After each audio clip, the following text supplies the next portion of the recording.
ইরানের সঙ্গে সরাসরি পারমাণবিক আলোচনায় বসতে যাচ্ছে যুক্তরাষ্ট্র।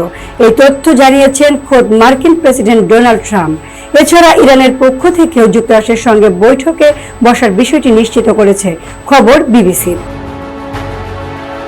সংবাদ মাধ্যমটি বলছে, শনিবার সম্ভাব্য পারমাণবিক চুক্তি নিয়ে যুক্তরাষ্ট্র ও ইরান সরাসরি আলোচনা করবে বলে ডোনাল্ড ট্রাম্প জানিয়েছেন।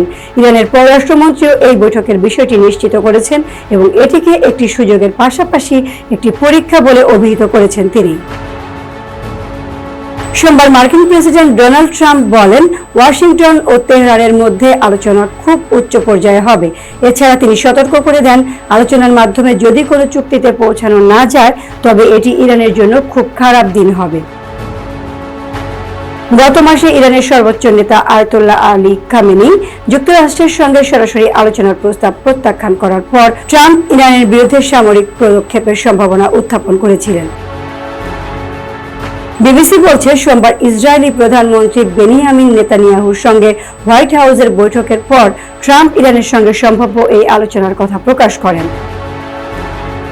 মূলত নেতানিয়াহু এর আগে ইরানকে পারমাণবিক অস্ত্র অর্জন থেকে বিরত রাখতে আক্রমণ করার সম্ভাবনা উত্থাপন করেছিলেন। ওভাল অফিসে বক্তৃতাকালে ট্রাম্প বলেন, আগামী শনিবার ইরানের সঙ্গে আমাদের খুব বড় বৈঠক আছে এবং আমরা তাদের সঙ্গে সরাসরি কাজ করছি এবং সম্ভবত একটি চুক্তি হতে চলেছে। তেমনটি হলে এটি হবে দুর্দান্ত। ট্রাম্প বলেন, আলোচনা সফল না হলে ইরান বড় বিপদে পড়বে। তিনি আরো বলেন, ইরানের হাতে পারমাণবিক অস্ত্র থাকতে পারে না এবং যদি আলোচনা সফল না হয় তবে সেটি ইরানের জন্য খুব খারাপ দিন হবে। মার্কিন প্রেসিডেন্ট এই আলোচনা বিষয়ে বিস্তারিত তথ্য দেননি। এছাড়া আলোচনা কতটা এগিয়েছে বা কোন কর্মকর্তারা এতে জড়িত সে বিষয়েও কিছু বলেননি। অন্যদিকে ইরানের পক্ষ থেকেও বৈঠকের বিষয়টি নিশ্চিত করা হয়েছে।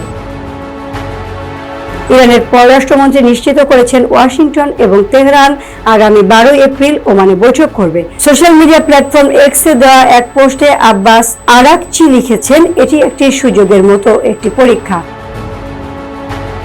এর আগে গত মার্চ মাসে ট্রাম্প সংযুক্ত আরব আমিরাতের এক মধ্যস্থতাকারীর মাধ্যমে ইরানের নেতার কাছে একটি চিঠি পাঠিয়ে পরমাণু ইস্যুতে আলোচনার জন্য তার ইচ্ছা প্রকাশ করেছিলেন। ইরান সেই প্রস্তাব প্রত্যাখ্যান করেছিল, যদিও ইরানের নেতৃত্ব তৃতীয় পক্ষের মাধ্যমে আমেরিকার সঙ্গে সম্ভাব্য চুক্তি নিয়ে পরোক্ষ আলোচনা করার ইচ্ছা প্রকাশ করেছিল।